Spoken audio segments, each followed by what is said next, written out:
Well, we are joined today with our first in the series of Her Stories, 100 Women's Voices, with a good friend of mine, Dr. Debbie Salanon Horowitz, who is joining us today. She is a pediatrician in New Jersey, and I'm so grateful that you took the time to spend this with me so that we can tell your story, so we can hear it from your voice. So I wanted to find out a little bit more about you. I wanted you to tell me, where did you grow up? Okay, so first off, thanks very much. I didn't know it was the first. That's exciting. So I grew up in Bloomfield, New Jersey, which is about 10 minutes from where I live right now in Verona, Okay. with my mom and my dad and my brother, who's two And years what old. was that like when you were growing up in Bloomfield? What was that like? Bloomfield was, so this was in the 1970s and 80s. Bloomfield was very, very Italian. I'm half Italian, but it was very, very Italian, very, I would say blue collar. My dad was a lawyer, but he was probably one of the few people I knew who actually, made a decent living. Like a lot of my friends' parents really struggled, and we were very blessed by that. Actually, my mother was a travel agent. She did not work until I was about 7. I always joke around that he was able to take us on these great trips, but she knew where to go. So we went to a lot of different places around the world. I went to Italy. I went to France, Germany, Austria, Israel, China. Like I really was very, very blessed to be able to do all that kind of stuff as a kid. Right nowadays, my kids are not so fortunate. I don't have the money to really do that in the same way, but we were very fortunate that way. But Bloomfield was it's an interesting town. I think it's a lot more diverse than it was then. Then it was very largely white and very largely Catholic, probably maybe Christian just in general, but there were some kids that were people of color. There were more maybe Asian kids, Indian kids, a little bit more, very few dark skinned people. I had some good friends that were, but they were, of course, accused of being too white then, back then was an interesting time. Right. But it's become much more diverse now. But yeah, it was weird. Like we had a lot of friends of different religion from us. I mean, I grew up. My mother was Catholic. My dad was Jewish. My mother was actually the principal of the CCD in at Saint Thomas School. But my dad was Jewish, and then we used to go to Christmas stuff, Hanukkah stuff. We did everything, Easter stuff, Passover stuff. We did it all. Had the menorah right next to the tree. Very, very, That's very. interesting. That's Yeah. really interesting. Yeah. So, and my grandparents were not so thrilled about my parents getting married. I think initially, because back then, like intermarriage was kind of a frowned upon thing. But they came to accept it over time and embrace it a little bit. Although I think I was secretly baptized. I'm not sure, but by my grandmother. But yeah, and then I grew up kind of mixed. I ended up joining the youth group at our local temple when I was in high school, mostly because my father's mother had passed away, and I felt like I missed that Jewish influence and had a lot of friends that were Jewish, so I joined there. Um, so I don't know. Bloomfield's an interesting place. I was very involved in like the marching band I was in. I played the trumpet. I did a lot of clubs. I did a lot of like Key Club. I was president of Key Club, which is a service organization through Kiwanis. And I was in pretty much any band you could be in. And what else did I do? All those not athletic teams. Oh my gosh, not athletic teams, academic teams. The math and the science and whatever, and French and whatever. I did all that kind of stuff. So I Now, was did very. you have other siblings as well, or were you an only child? I have an older brother. He's 2 years older. He was also very into school at the time, although maybe not so much as I was. Mhm. But he is trained to be a computer science engineer. I think he's still kind of working in that field right now, although it's hit or miss these days. But yeah, he didn't grow up as much in the religion kind of thing. He actually ended up as an adult becoming an ordained minister, believe it or not, through some sort of program. I don't even know. So he kind of follows his own drummer a little bit. Well, I think I mean, the fact that, um, your parents allowed that, or that there was space in your home for those differences, I think is really important, because Yeah. oftentimes parents can be very closed-minded and say, you have to be this or you have to be that. Right. And Right. Right. Right. that's really important to the development of children. Yeah. Um, Now, tell me something, because you said you traveled extensively as a child. How did that shape you? What did that teach you? That was huge. That was really huge. I think it's funny. My mother's birthday is today. She's 77, and I put something on Facebook about her showing us the world, like just seeing that there were other cultures, other people, other languages. I mean, we in the U.S. we speak what, one language, like maybe some people speak two. You go to Italy, you go to even Aruba. We go to Aruba every year, and they speak like 4 or 5 languages all the time, and it's just so we're so ethnocentric here. Mhm. So just and a different food, different culture. We have actually relatives in Italy, so we would see them. We went not so great, but we went to the Holocaust museums and stuff in different parts of the world too. Even like we went in Germany and Austria, but then we also went to like the Jewish ghettos in Italy, and that was a different experience. And so just seeing all the that kind of stuff was really eye opening as a kid. I can't say I appreciated it as much as I should have, because I was a kid, but I think that it definitely did sort of affect who I became and realize that the world wasn't just Bloomfield, you know. Thank God. Yeah, I think that that's really important. Oftentimes, we do kind of become very myopic, Yeah, because we're living in one place and we think that right. that's all the world that exists. Yep, And it's only when we have an opportunity to go to other places and yep, see how other people live and what their experiences are like that we begin to see not only the similarities, right, but also right. those differences and how that's important in general, right? I would say to our development. Yeah, So I always wanted to ask you this because I know that you're a pediatrician and your dad was a lawyer, your mother, yep. was a travel agent. So what made you decide to become a pediatrician and what did it take to actually get there? Well, my whole family is actually lawyers. So I really should have been a lawyer, but I didn't have no interest in that at all. My grandfather was a judge, my aunt's a judge, my other uncle's a judge. And yet, yeah, not for me. I really liked science growing up. I really liked biology growing up, and chemistry, not so much physics, but I like the other ones. I loved math, very, very into math, which is something you don't always hear from girls, but I really love, I still love math actually. And when I was little, it was the 70s, girls were like kind of funneled into nursing.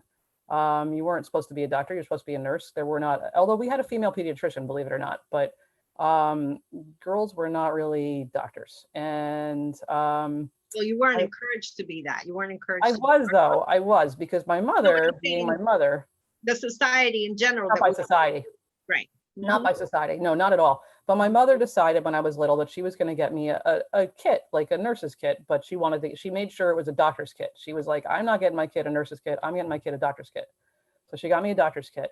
And then I think it was like 5, and I somehow decided I wanted to be a doctor. I mean, literally from then, I don't really remember the thing.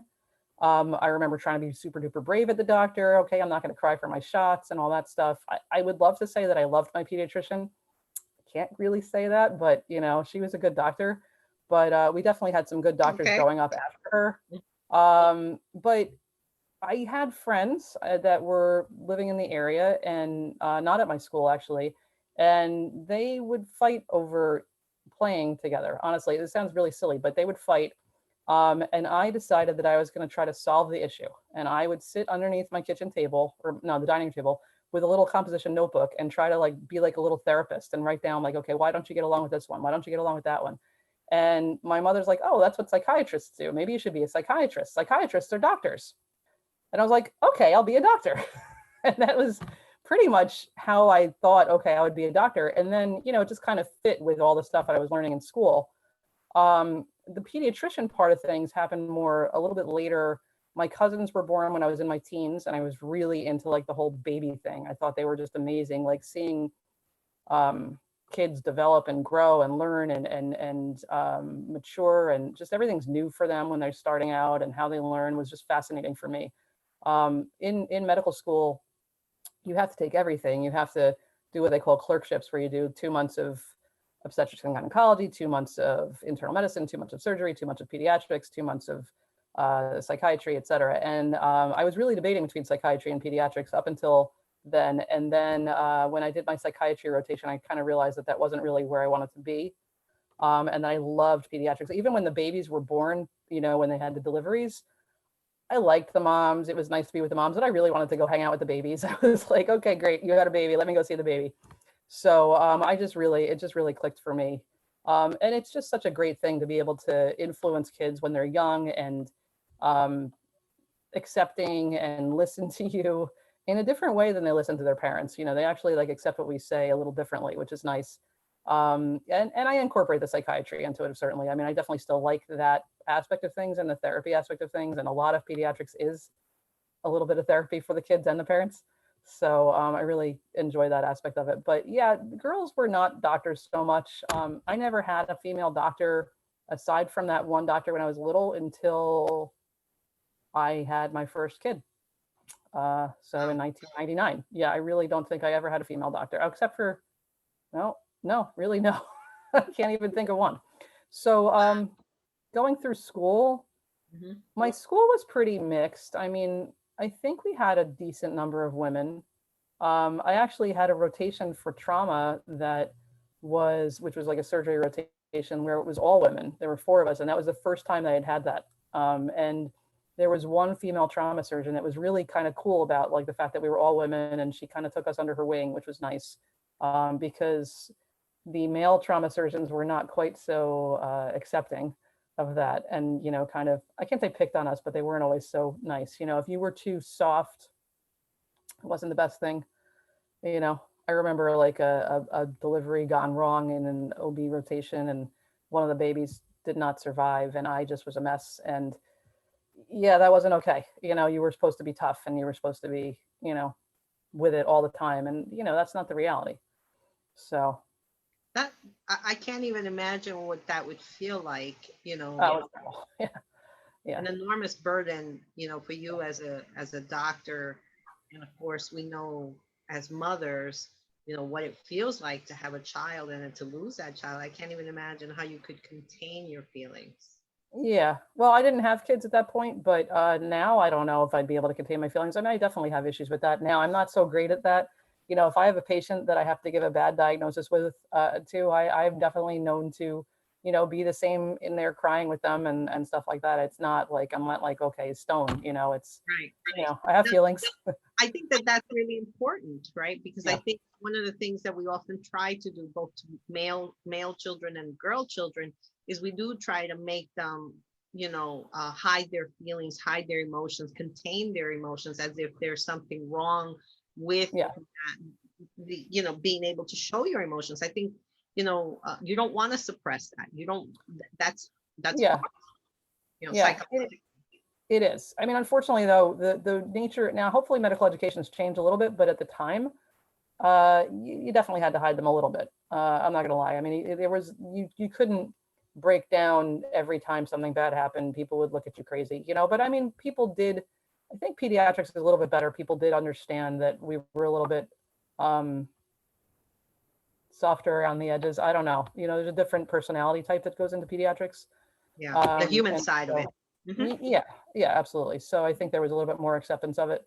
I mean, I had one particularly bad rotation where we lost several children, and we were all upset. Even the attending was crying. So it wasn't like, and he was a guy. It wasn't, it wasn't like taboo. So it was good. But medical school was a little different. Medical school, you definitely had to be more, firm. Right. So tell me what that was like to enter medical school. Were you terrified? Were you excited? What challenges did you have to overcome? I mean, yes, there were women in your program, but I'm sure they didn't represent half of the student No, population. no, no. I mean, I went to Columbia College. I did pretty decently in college. I actually struggled to get into medical school. I got in over the summer off the waiting list. I was really fortunate. I would have just reapplied the following year and hopefully gotten in, but I was very fortunate, and it was back when answering machines were just starting to be a thing, and we got an answering machine, so I wouldn't miss the call, and called back. Oh yes, I'll take the spot. At UMDNJ and Piscataway and Camden. Yeah, terrified is a good word. Anatomy lab is a bit of a shock, and it's awe-inspiring kind of thing when you're dissecting a person. I had done rats and fetal pigs and starfish, but not a person. Right. And that was really interesting but scary and all of that. The female aspect, I don't remember a ton of female professors. We had a few. And back then, I do feel like they had to be a little bit more um, strict, firm, soft, not soft, harder. Just because I think they had overcome so much to get where they were. So I think it trickled down to us a little bit. I definitely feel like there was a little bit of prejudice against the women, not necessarily outwardly, but I think there was an element of that. I don't know if I experienced it to the same degree as some of my counterparts, but I definitely know that it was there, for sure. Were there many women of color also in medical school at the time, or was it primarily white women? I went to a program that was unique because I was in Piscataway for 2 years and Camden for 2 years. And the Camden program really prided itself on trying to attract people that were going to give back to the community, so that it really had a lot. We had much more people of color. In fact, most of my friends in the Camden program were people of color. I had one friend that was Iranian, but I had I don't know, everybody I could think of that I was friends with was Black, actually, because that was what the school was really priding itself on. And we were in Camden, so our community was, people of color. Right. And even I did residency at Montefiore and Albert Einstein, and in the Bronx, everybody's people of color. So and a lot of Dominican people and things. Oh gosh, my battery's gonna die. Let me take the computer downstairs. But yeah, so it was a different experience, I think, than some other people. Maybe I'm walking, sorry. So if you were in like maybe NYU or someplace else, it might have been different.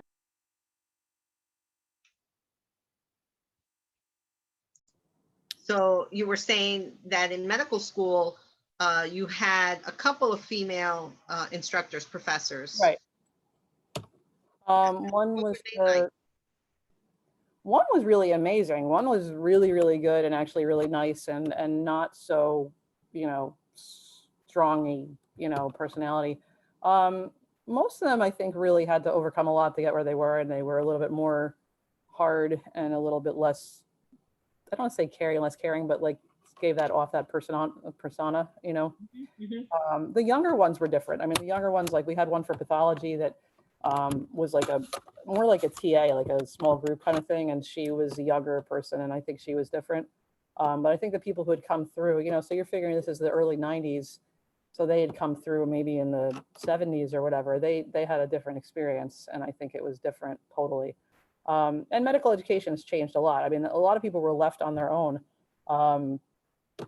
There were times back, I don't know if you know any of this stuff, but like the Bell Commission was this big deal in New York, that limited the number of hours that residents can work, because they used to have people work like every 3 days. They'd be on call and they'd be overnight in 24 hours or 48 hours or whatever.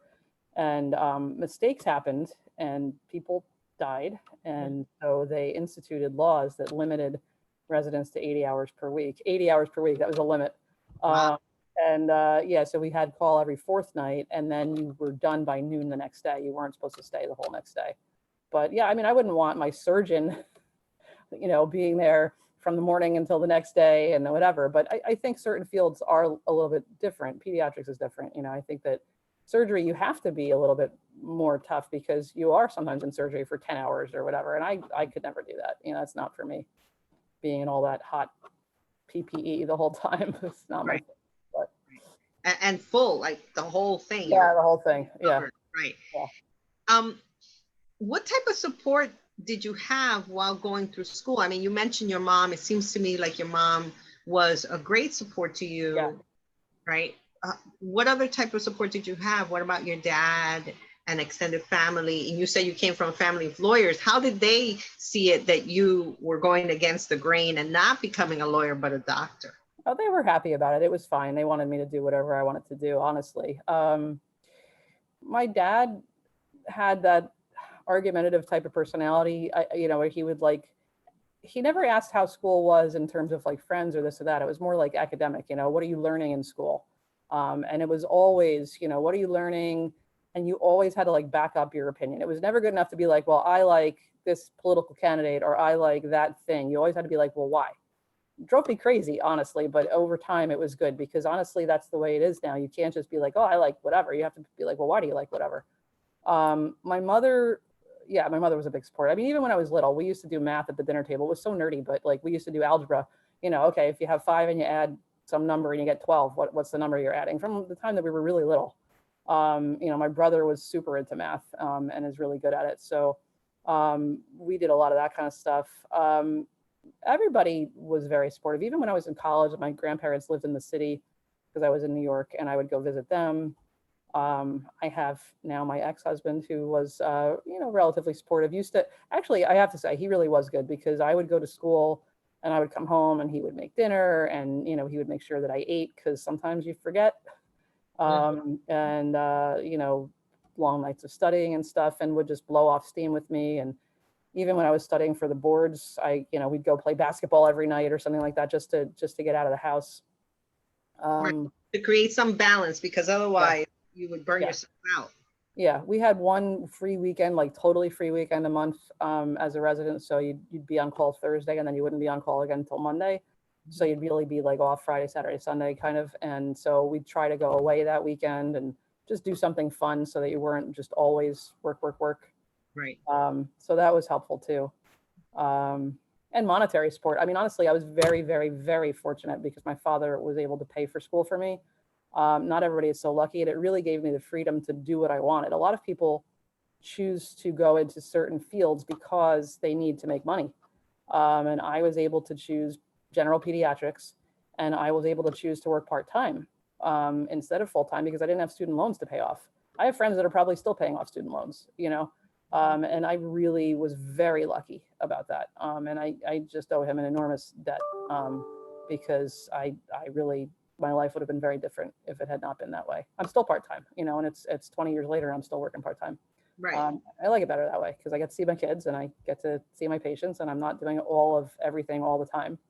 So I like it better. And you're right. That is unique because it's not often the case, especially for women, right? That they may be working 2 or 3 jobs sometimes, especially if they're not professionals. They may be working 2 or 3 jobs just in order to make ends meet. And absolutely. And that's an enormous challenge. Now, you mentioned, obviously, that you have been able to work part-time in your career. You're a mother, right? A wife, a daughter, a friend, a sister. How do you balance all of that out, the whole thing? I mean, I know part of it is that you've been able to work, your schedule so that you're working part-time, because this is the hard part, right? This is oftentimes, as women, we're told you can have it all. You can have a career, you can be a mother, you can be this, you can be that. And then you burn out because there's all these expectations about what we're supposed to be like. And we know realistically that that's unattainable. Like, unless you have a support system, unless you can work part-time, unless, your spouse is there for you, maybe you have a nanny, maybe you have grandparents or whatever, that balancing act is almost impossible to attain. So how do you do that? I definitely don't do it alone. When the kids were younger, my mother used to watch them when I worked, which was very helpful, obviously. And we had a nanny initially when my oldest was a baby, but when we moved back out to Jersey, my mother watched the children. I have 3.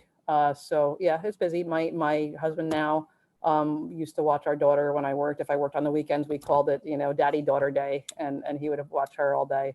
I mean, not that it sounds silly, it was like babysitting, but I mean, that's his child, so he should be watching her. But anyway, but it's not babysitting, right? Yeah, it's not babysitting, but definitely having that support was good. And friends, I have a lot of friends that are really good at listening, and when life has gotten a little too hairy, support of a good therapist is never a bad thing.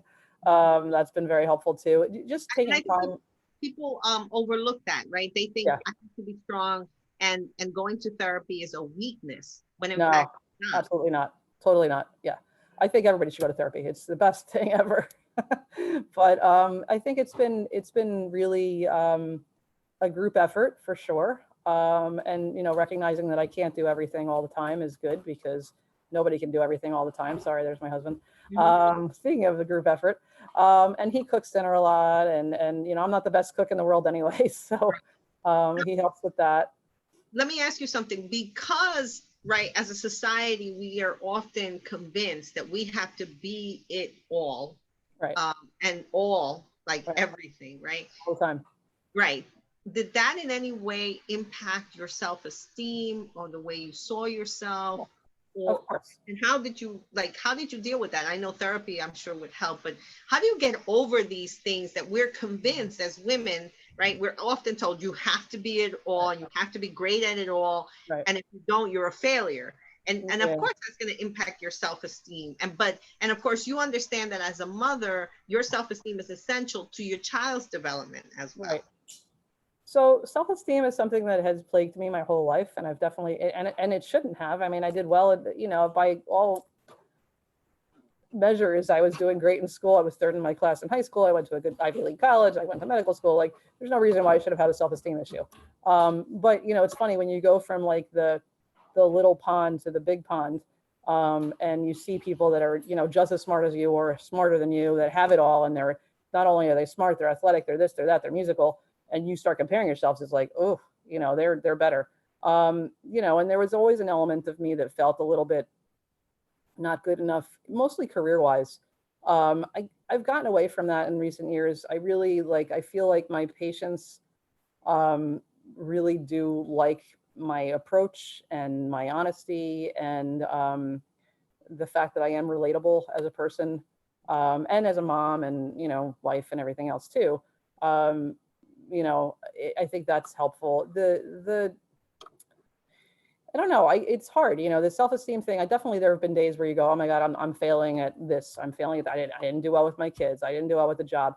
Especially like one of my kids had, who our children are friends, had a lot of mental health issues in high school and headaches, and chronic headaches. And being a pediatrician and having a teenager and having this kid have these horrendous headaches and not being able to find an answer, and going to doctors and doctors and doctors and every doctor you could imagine, and every test you could imagine, and not having an answer, as a doctor, as a mom, definitely felt like, oh my God, I'm failing, and over time we've gotten past that, and she's a lot better and things are good.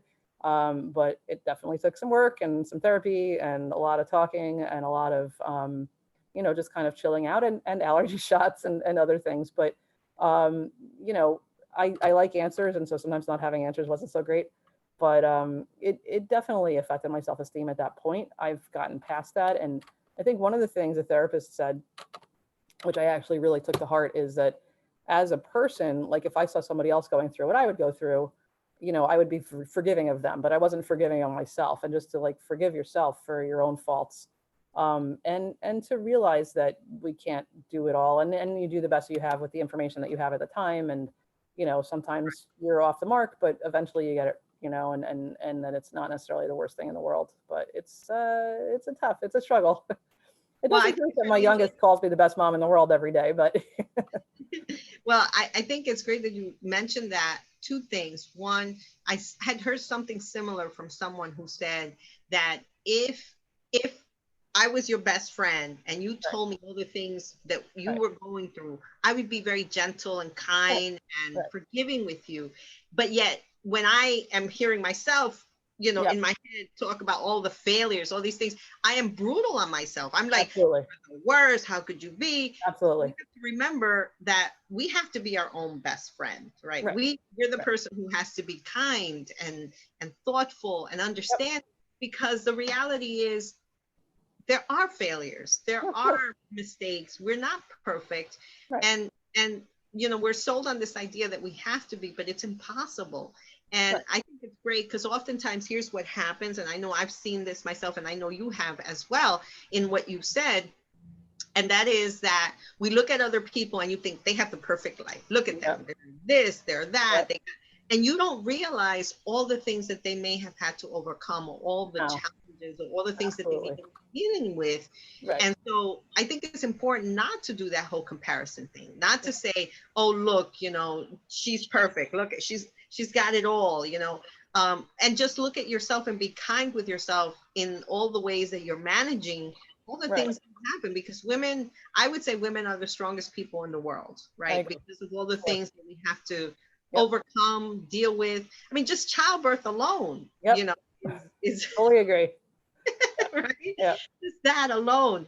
So I think, we really do have to come to a reconciliation about who we are and what it took to get there, what Yeah. that journey was like, because each of us has forged our own path. Some of it has been really difficult. Some of it may have been made easier by others, like, you know, in your case with your dad helping you out financially, with college, right? But it didn't come without pain. I'm sure, you know, there were many hours of crying and being up at night and feeling, definitely tears. Yeah. you know, Yeah. I'm thinking, why am I doing this to myself? Why am I doing this? Exactly. So to kind of end this all, what advice would you give to other young women who are thinking of going into the field of science or medicine? You know, these fields that even today aren't abundantly filled with women, you know, and there's still many, I mean, like, that's so lacking. The areas of science, technology, engineering, math, we still don't see enough women joining those fields. And clearly, you know, you went to medical school and you went into this field of medicine in the 70s when it was still not very common for women to enter the field of medicine. So what advice would you give to young women? First, generally, just the importance of self-care. I know that's off topic, but just taking care of yourself and making time for yourself, especially as a mom, because if you can't take care of yourself, you can't take care of anybody else. You know, you need to be, you know, you. But in general, for kids growing up and women growing up, it's just not to give up. You know, if you really want to do something, just go for it. Don't. I had friends. There was a girl I was friends with. Her guidance counselor was like, oh, you're never going to do anything, just go get married or whatever. And she's a nurse, you know, just to not give up, to follow what you want to do, study hard, you know, and really go after what you want to go after, and don't give up just because someone says, oh, well, you're a girl, or you can't do this, or you're Latina, or whatever it is. Like, you know, I think hopefully society is changing, and hopefully it's getting easier for people, but you know, the reality is that the workload is a lot, and, you know, you will have to juggle a lot and balance a lot. And there's a monetary aspect, and the time element, of course. And, you know, just to persevere is the biggest thing, honestly. And find people that you can talk to and you know, kind of vent to is helpful as well. That's what therapy is for. Yeah. And that first message that you gave, I think, is really essential. And you know, you hear about it when you're going to go on a flight somewhere, where they say, you know, in the event of of turbulence and the mask come down, make sure you put the oxygen mask on yourself first before you help anybody else, right? And that's true when it comes to yourself in terms of self-care. Absolutely, you have to have enough rest. And I think that oftentimes we put ourselves last. Right. All the time. All the time. Right. There's a list of all the people and all the priorities: mom, dad, kids, husband, all this other stuff, dog. Yeah. Right? We put them all at the beginning of the list, and then right, at the very tail end is us, right? And the reality is that if we don't take care of ourselves, then we can't take care of anybody else. Absolutely. Right. So it is not easy. But I always say I'm really grateful to be a woman. As difficult as life is, I'm really grateful that you know, I ended up being a girl. You know, and that we're here to share our stories so that other women can see that we have had to deal with any number of challenges, and somehow still come through that and be okay. And at the end of the day, I've always believed that the person who defines success is yourself. You decide what success looks like, right? And for some people, it means I have to be president. For some people, it means I have to be a mother, a really good mother. For some people, it's like, well, I want to have a career and I want to be a mom, right? And it's like, it's what you decide. And ultimately, you know, don't let other people make those decisions for you. Unfortunately, right? Unfortunately, if you're poor and don't have an education, then that becomes more limited. Like, then you have to allow other people, or other people will infringe on what you can or cannot do. And I think that that's really the benefit of an education and having a career, is that ultimately it sets you on a path so that you have more autonomy and agency over yourself and what you choose to do and how you choose to live your life. Yeah, that's very true. We're very fortunate, I think, even though I think in many ways our country has regressed when it comes to women in recent past. But I think we're very fortunate to live in the United States as compared to some other countries where women are really held back, you know, in Absolutely. so many ways. Yeah. So really, you know, I've always believed that at the end, if you want it badly enough, you're going to work really hard, Right. and hopefully get the type of support system that you need, because you can't do it alone. You really do need other people to either support you by taking care of the kids, or to just encourage you, or to make you dinner, or whatever it is. But especially as women, I think we have to be more supportive of each other. I think Yeah. that's the area where I feel like we're not doing enough as Agree. women. Yeah. No, I definitely agree. Yeah. It's Well, unfortunate. Debbie, thank you so much. I really do appreciate it, you being the No problem. first. And I have to say, the reason that I made the decision to do this series is really twofold. You know, one is because recently in the news, we heard that whole debate about our future First Lady, Dr. Jill Biden, Yeah. Uh-huh. not using her title that she has earned rightfully. Yep. And I was really upset by that, because Me I too. think, how dare you, Yep. man, tell me or anyone how we should be addressed? You know, I that's agree. not your decision, right? Right. But the other reason is, you know, I think about my mom. And, you know, I've told you briefly about my own story in terms of coming to this country when I was 2 years old. I was born in a rural community in Ecuador. And I think about my mother and all the things she had to overcome just to get me here. Right. And if she had not made that sacrifice with my dad, I would never have had the education that I had. And her That's fine. story was never told, was never Mm. told. And that's why I think it's important. This whole idea of, you know, her stories, 100 women's voices, is because I want all of those stories told. I want everyone's voice to be resounding, so that in it, people can see themselves and can see what is absolutely possible for each of Right. them. Right. You know, so thank you again, Debbie. I No really do problem. appreciate it. Have a Sorry good about one, the and happy confusion. holidays. Thank you. You All too. All right, take care. Bye bye. right. See ya.